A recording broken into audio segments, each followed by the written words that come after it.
Hello everyone, welcome to my channel. Today, 3 brave souls will take a thrilling journey to return the deceased in the coffin home safely.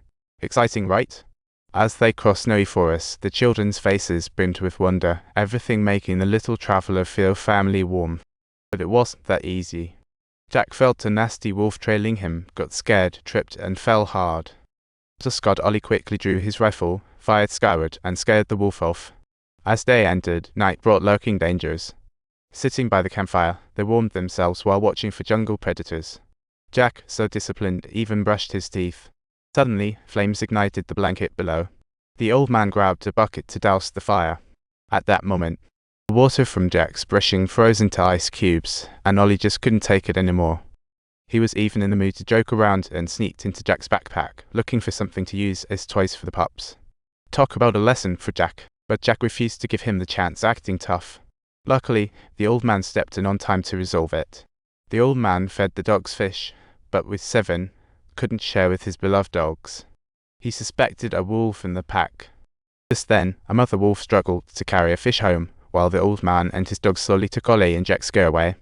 Unfortunately, Jack's backpack fell. He turned to pick it up but slipped and fell.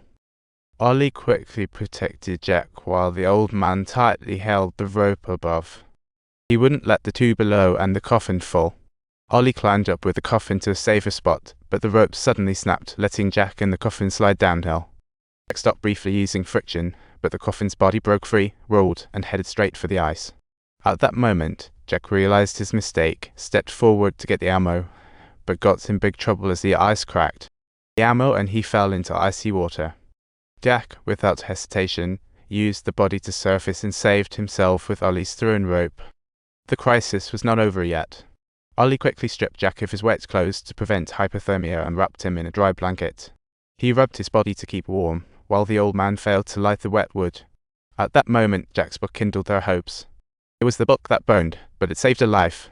That night, Ollie retrieved his friend's body and repaired the coffin, only to find that they only had 3 bullets. What a coincidence! Both Ollie and Jack felt nothing but endless regret and remorse. Ollie told Jack to get some sleep while he kept watch by the fire. Just as he was dozing off, he was startled by the sight of a person and a wolf standing before him. Ollie calmly called for help, and together they scared the wolf away. To prevent another wolf pack attack, they kept watch by the fire until dawn. Even while sleeping, they remained in a haze of awareness. The journey still had to go on. After packing up, they prepared to head out. But at that moment, a lurking wolf leaped out from behind Jack to attack. Ollie tried to help but was also at risk himself. Suddenly, a wolf viciously bit Jack's left arm. It seemed like everything was about to hit pause here, which was terrifying. But suddenly, a gunshot rang out.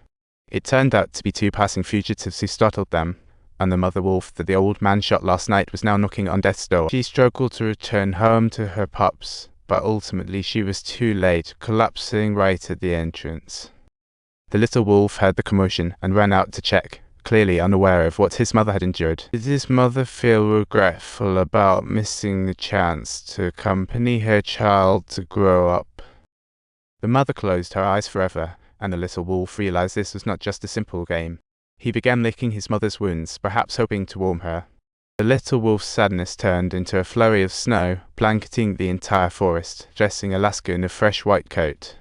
The snow finally stopped, but the little wolf's journey home became long and lonely because of the swirling snow. Now, he had to walk this winding road alone.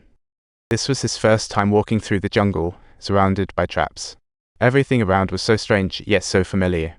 Because the forest is filled with traces of her mother. The air smelled like his mother, and as he wandered aimlessly, he accidentally fell into an ice hole. Ahead, a light seemed to magically draw him forward until he reached a small river where he spotted a new friend. Out of fear, he hastily fled and found himself at another river. There were a few fresh salmon. He tried to catch them for food, but failed to bite, so he drank water out of frustration.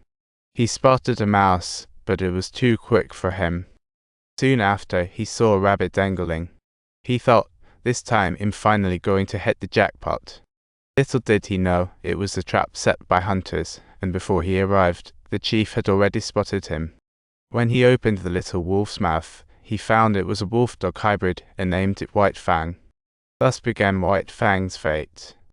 Meanwhile, Jack and Ollie were still on the road. Jack wondered, why not just find a place to bury the body? It seemed so simple and time-saving. Ollie told him she promised her friend to bring him home. She had been traveling for days and nights to fulfill that promise, finally reaching their destination. Excited, Ollie ran across to set up her friend's grave. They trekked through muddy paths to a small market, a rest stop in the town. It was also a spot for goods exchange. Upon arrival, Ollie didn't plan to take Jack to the mine, urging him to find a companion. Otherwise, traveling alone could be dangerous. Jack agreed but didn't rush. Instead, he secretly followed Ollie into. He thought about it and realized Ollie was his best partner. From now on, he planned to stick to Ollie like glue.